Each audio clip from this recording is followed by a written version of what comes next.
ನಮಸ್ತೆ ವೀಕ್ಷಕರೇ, PR ಅಕಾಡೆಮಿಗೆ ಸ್ವಾಗತ. ತಿಂಗಳಿಗೆ 1.25 ಲಕ್ಷ ರೂಪಾಯಿಗಿಂತ ಜಾಸ್ತಿ ಸಂಬಳ ಸಿಗುವಂತಹ ಸರ್ಕಾರಿ ಹುದ್ದೆಯ ಡೀಟೇಲ್ಸ್ನ ತಗೊಂಡ್ಬಂದಿದ್ದೀವಿ. ಇದರ ಬಗ್ಗೆ ಸಂಪೂರ್ಣ ಮಾಹಿತಿಯನ್ನ ತಿಳಿಸ್ಕೊಡ್ತೀವಿ. ಅದಕ್ಕಿಂತ ಮುಂಚೆ ನಮ್ಮ ಚಾನೆಲ್ ಇನ್ನೂ ಸಬ್ಸ್ಕ್ರೈಬ್ ಆಗಿಲ್ಲ ಅಂದ್ರೆ ಇವಾಗಲೇ ಸಬ್ಸ್ಕ್ರೈಬ್ ಆಗಿ. ಇವಾಗ ವಿಡಿಯೋನ ಶುರು ಮಾಡೋಣ.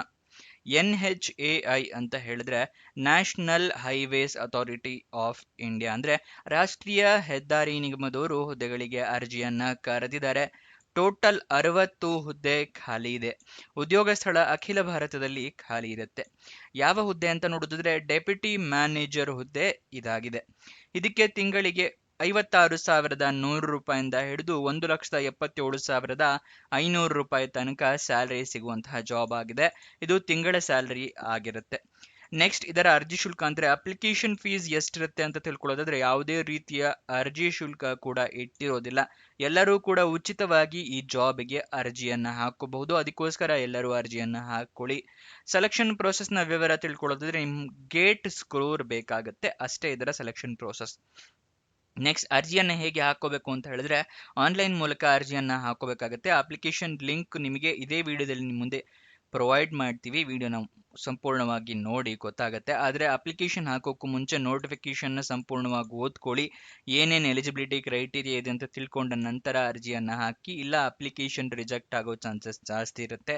ಈ ನೋಟಿಫಿಕೇಶನ್ ಡೌನ್ಲೋಡ್ ಮಾಡೋದು ಕೂಡ ನಾವೇ ತಿಳಿಸ್ಕೊಡ್ತೀವಿ ಹೇಗೆ ಅಂತ ಹೇಳಿ. ಏನೇನು ಡಾಕ್ಯುಮೆಂಟ್ಸ್ ಬೇಕು ಅಂತ ಹೇಳ್ತಾ ಇದ್ದೀನಿ. ಮೊದಲನೇದಾಗಿ ID ಪ್ರೂಫ್ ಬೇಕಾಗುತ್ತೆ. ಆಧಾರ್ ಕಾರ್ಡ್, ವೋಟರ್ ID ಅಥವಾ ಪಾನ್ ಕಾರ್ಡ್. ಏಜ್ ಪ್ರೂಫಿಗೆ SLC ಮಾರ್ಕ್ಸ್ ಕಾರ್ಡ್. ಎಜುಕೇಷನ್ ಕ್ವಾಲಿಫಿಕೇಷನ್ಗೆ ನಿಮ್ಮ ಮಾರ್ಕ್ಸ್ ಕಾರ್ಡು, ಸರ್ಟಿಫಿಕೇಟ್ಸು ಎಲ್ಲ ಬೇಕಾಗುತ್ತೆ. ನಿಮ್ಮ ರೆಸ್ಯೂಮೆ, ಎಕ್ಸ್ಪೀರಿಯನ್ಸ್ ಇದ್ದರೆ ಎಕ್ಸ್ಪೀರಿಯನ್ಸ್ ಸರ್ಟಿಫಿಕೇಟ್, ಮತ್ತೆ ನಿಮ್ಮ ಪಾಸ್ಪೋರ್ಟ್ ಸೈಜ್ ಫೋಟೋ, ಇದಿಷ್ಟನ್ನ ರೆಡಿ ಇಟ್ಕೊಂಡಿರಿ. ಅಪ್ಲಿಕೇಶನ್ ಹಾಕೋಕ್ಕೂ ಮುಂಚೆ ಎಲ್ಲ ಡಾಕ್ಯುಮೆಂಟ್ಸ್ನ ಸ್ಕ್ಯಾನ್ಡ್ ಕಾಪೀಸ್ ಬೇಕಾಗುತ್ತೆ. ಸ್ಕ್ಯಾನರ್ ಇಲ್ಲ ಅಂದರೆ ಮೊಬೈಲ್ನಲ್ಲೇ ಎಲ್ಲ ಡಾಕ್ಯುಮೆಂಟ್ಸು ಕೂಡ ಕ್ಲಿಯರ್ ಆಗಿ ಕಾಣೋ ಥರ ಫೋಟೋ ತೊಗೊಂಡಿಟ್ಕೊಳ್ಳಿ. ಮತ್ತೆ ಆನ್ಲೈನ್ ಅಪ್ಲಿಕೇಶನಲ್ಲಿ ನಿಮ್ಮ ಇಮೇಲ್ ID, ಮೊಬೈಲ್ ನಂಬರ್ನ ಕರೆಕ್ಟಾಗಿ ಮೆನ್ಷನ್ ಮಾಡಿ. ನಿಮ್ಗೆ ಏನಾದರೂ ಜಾಬ್ ಸಿಕ್ಕರೆ ಇಮೇಲ್ ಅಥವಾ SMS ಮುಖಾಂತರ ಅವರು ತಿಳಿಸ್ಕೊಡ್ತಾರೆ. ಅದಾದ ನಂತರ ಅಪ್ಲಿಕೇಶನ್ನ ಫಿಲಪ್ ಮಾಡಿ ಎಲ್ಲ ಡೀಟೇಲ್ಸ್ ಕರೆಕ್ಟ್ ಆಗಿದೆಯಾ ಇಲ್ವಾ ಅಂತ ಹೇಳಿ 2 ಸಲ ಚೆಕ್ ಮಾಡ್ಕೊಳ್ಳಿ. ಅದಾದ ನಂತರ ಡಾಕ್ಯುಮೆಂಟ್ಸ್ ಎಲ್ಲ ಅಪ್ಲೋಡ್ ಮಾಡಿ ಆಮೇಲೆ ಅಪ್ಲಿಕೇಶನ್ನ ಸಬ್ಮಿಟ್ ಮಾಡಿ. ಅಪ್ಲಿಕೇಶನ್ ಸಬ್ಮಿಟ್ ಮಾಡಿ ಆದಮೇಲೆ ನಿಮ್ಗೆ ಏನಾದರೂ ಅಪ್ಲಿಕೇಶನ್ ನಂಬರ್ ಅಥವಾ ರಿಕ್ವೆಸ್ಟ್ ನಂಬರ್ ಏನಾದರೂ ಬಂದರೆ ಅದನ್ನು ಬರೆದಿಟ್ಕೊಳ್ಳಿ, ನಿಮ್ಮ ಫ್ಯೂಚರ್ ರೆಫರೆನ್ಸ್ಗೆ ಬೇಕಾಗುತ್ತೆ. ನೆಕ್ಸ್ಟ್ ಡೀಟೇಲ್ಸ್ ಹೋಗೋಣ. ಅಪ್ಲಿಕೇಶನ್ ಓಪನ್ ಆಗಿದ್ದ ದಿನಾಂಕ 15 ಮೇ 2026, ಕೊನೆಯ ದಿನಾಂಕ 15 ಜೂನ್ 2026. ಅಷ್ಟರ ಒಳಗಡೆ ನೀವು ಅರ್ಜಿಯನ್ನ ಹಾಕೋಬೇಕಾಗುತ್ತೆ.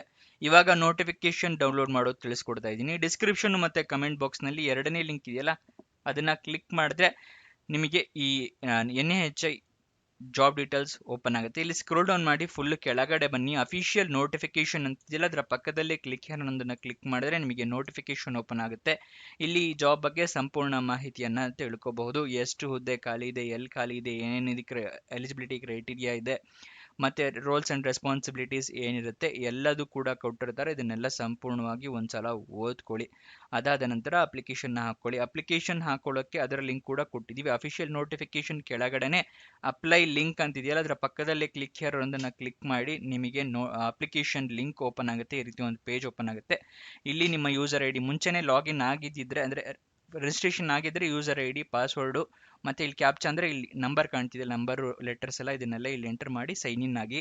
ಮುಂಚೆ ರಿಜಿಸ್ಟ್ರೇಷನ್ ಆಗಿಲ್ಲ ಫಸ್ಟ್ ಟೈಮ್ ಅಂತ ಹೇಳಿದ್ರೆ ಇಲ್ಲಿ ನ್ಯೂ ರಿಜಿಸ್ಟ್ರೇಷನ್ ಅಂತಿಲ್ಲ, ಇದನ್ನ ಕ್ಲಿಕ್ ಮಾಡಿ ನಿಮ್ಮ ಬೇಸಿಕ್ ಡೀಟೇಲ್ಸ್ ಕೇಳುತ್ತೆ. First name, middle name, last name, mobile number ಮತ್ತೆ ಇಮೇಲ್ ID ಇದಿಷ್ಟನ್ನು ಕೊಟ್ಟು ಇಲ್ಲಿ ಕ್ಯಾಪ್ಚಾ ಇದೆಯಲ್ಲ ಇದನ್ನ ಮೆನ್ಷನ್ ಮಾಡಿ ಇಲ್ಲಿ ಸಬ್ಮಿಟ್ ಕೊಡಿ. ನಿಮ್ಮ ರಿಜಿಸ್ಟ್ರೇಷನ್ ಕಂಪ್ಲೀಟ್ ಆಗುತ್ತೆ. ಆಮೇಲೆ ಯೂಸರ್ ID, ಪಾಸ್ವರ್ಡ್ ಹಾಕಿ ಲಾಗಿನ್ ಆಗ್ಬೋದು, ಅಪ್ಲಿಕೇಶನ್ನ ಪ್ರೋಸೆಸ್ ಮಾಡ್ಬೋದು. ನೆಕ್ಸ್ಟ್, ಅಫಿಷಿಯಲ್ ವೆಬ್ಸೈಟ್ ಅಡ್ರೆಸ್ ಬೇಕು ಅಂದರೆ nhai.gov.in. ಇದು ಅಫಿಷಿಯಲ್ ವೆಬ್ಸೈಟ್ನ ಅಡ್ರೆಸ್ ಆಗಿರುತ್ತೆ. ಈ ಅಫಿಷಿಯಲ್ ವೆಬ್ಸೈಟಿಗೆ ಹೋಗಿ ಕೂಡ ನಿಮ್ಮ ಈ ಜಾಬ್ ಬಗ್ಗೆ ಸಂಪೂರ್ಣ ಮಾಹಿತಿಯನ್ನು ತಿಳ್ಕೋಬಹುದು. ನೆಕ್ಸ್ಟ್, ಇದರ ವಯೋಮಿತಿಯನ್ನ ಡೀಟೇಲ್ಸ್ನ ತಿಳ್ಕೊಳ್ಳೋದಾದ್ರೆ ಮ್ಯಾಕ್ಸಿಮಮ್ 30 ವರ್ಷದವ್ರ ತನಕ ಅರ್ಜಿಯನ್ನ ಹಾಕೋಬಹುದು. ಆದರೆ ವಯೋಮಿತಿಯ ಸಡಿಲಿಕೆ ಕೊಟ್ಟಿದ್ದಾರೆ, 30ಕ್ಕಿಂತ ಜಾಸ್ತಿ ಇರೋರು ಹಾಕೋಬಹುದು. ಯಾರ್ಯಾರು ಅಂತ ಹೇಳಿದ್ರೆ OBC ಕ್ಯಾಂಡಿಡೇಟ್ಸ್ಗಳು 3 ವರ್ಷದ ಸಡಿಲಿಕೆ ಕೊಟ್ಟಿದ್ದಾರೆ. OBC ಕ್ಯಾಂಡಿಡೇಟ್ಸ್ಗಳಿಗೆ ಅಂದರೆ 33 ವರ್ಷದವರ ತನಕ OBC ಕ್ಯಾಂಡಿಡೇಟ್ಸ್ ಹಾಕೋಬಹುದು. SC/ST ಕ್ಯಾಂಡಿಡೇಟ್ಸ್ಗಳಿಗೆ 5 ವರ್ಷದ ಸಡಿಲಿಕೆ ಕೊಟ್ಟಿದ್ದಾರೆ. ಅಂಗವಿಕಲ ಕ್ಯಾಂಡಿಡೇಟ್ಸ್ ಆಗಿದ್ರೆ ಜನರಲ್ ಕ್ಯಾಟಗರಿಗೆ ಬಿಲಾಂಗ್ ಆಗ್ತಾ ಇದ್ರೆ ಅಂಥವರಿಗೆ 10 ವರ್ಷದ ಸಡಿಲಿಕೆ. ಅಂಗವಿಕಲ ಕ್ಯಾಂಡಿಡೇಟ್ಸ್ OBC ಕ್ಯಾಟಗರಿ ಆಗಿದ್ರೆ 13 ವರ್ಷದ ಸಡಿಲಿಕೆ. ಅಂಗವಿಕಲ ಕ್ಯಾಂಡಿಡೇಟ್ಸ್ SC ST ಕ್ಯಾಟಗರಿ ಆಗಿದ್ರೆ 15 ವರ್ಷಗಳ ಸಡಿಲಿಕೆಯನ್ನ ಕೊಟ್ಟಿದ್ದಾರೆ. ಸಡಿಲಿಕೆಯನ್ನ ನೀವು ಸದುಪಯೋಗ ಪಡಿಸ್ಕೋಬೇಕು ಅಂದ್ರೆ ಈ ಕ್ಯಾಟಗರಿಗೆ ಬಿಲಾಂಗ್ ಆಗಬೇಕು. ಮತ್ತೆ ನಿಮ್ಮ ಹತ್ರ ಪ್ರಮಾಣ ಪತ್ರಗಳಿರಬೇಕು. Disability certificate, caste certificate, OBC certificate ಎಲ್ಲ ಇರಬೇಕಾಗತ್ತೆ. ಅದನ್ನೆಲ್ಲ ರೆಡಿ ಮಾಡಿ ಇಟ್ಕೊಂಡ್ರೆ ಅದರ ಸ್ಕ್ಯಾನ್ ಕಾಪೀಸ್ ಕೂಡ ಬೇಕಾಗತ್ತೆ. ಎಜುಕೇಷನ್ ಕ್ವಾಲಿಫಿಕೇಶನ್ ನೋಡೋದಾದ್ರೆ BE ಅಥವಾ BTech ಆಗಿರಬೇಕಾಗತ್ತೆ. ಅಂಥವರು ಈ ಹುದ್ದೆಗಳಿಗೆ ಅರ್ಜಿಯನ್ನ ಹಾಕೋಬಹುದು. ಇದಿಷ್ಟು ಈ ಜಾಬ್ನ ವಿವರ. ನಿಮ್ಗೆ ಏನೇ ಡೌಟ್ಸ್ ಅಥವಾ ಕ್ವಶನ್ಸ್ ಇದ್ರೆ ಕಮೆಂಟ್ ಬಾಕ್ಸ್ನಲ್ಲಿ ಕಮೆಂಟ್ ಮಾಡಿ. ಮತ್ತೆ ನಮ್ಮ ಚಾನಲ್ನ ಸಪೋರ್ಟ್ ಮಾಡಬೇಕು ಅಂತಿದ್ರೆ ಸಬ್ಸ್ಕ್ರೈಬ್ ಪಕ್ಕದಲ್ಲೇ ಜಾಯಿನ್ ಬಟನ್ ಇದೆಯಲ್ಲ, ಅದನ್ನ ಕ್ಲಿಕ್ ಮಾಡಿ ನಮ್ಮ ಚಾನಲ್ ಮೆಂಬರ್ಶಿಪ್ ತೊಗೊಂಡು ನಮ್ಮ ಚಾನಲ್ನ ಸಪೋರ್ಟ್ ಮಾಡ್ಬೋದು. ಮತ್ತೆ ನಿಮಗೋಸ್ಕರ ವೆಬ್ಸೈಟ್ನ ಕ್ರಿಯೇಟ್ ಮಾಡಿದ್ವಿ, prgovernmentjobs.com ಅಂತ ಹೇಳಿ. ಡಿಸ್ಕ್ರಿಪ್ಷನ್ ಮತ್ತೆ ಕಮೆಂಟ್ ಬಾಕ್ಸ್ನ ಲಿಂಕ್ ಇದೆ, ಅಲ್ಲಿಂದ ಕ್ಲಿಕ್ ಮಾಡಿ ಹಲವಾರು ಜಾಬ್ಸ್ಗೆ ನೀವು ಅಪ್ಲೈ ಮಾಡಬಹುದು.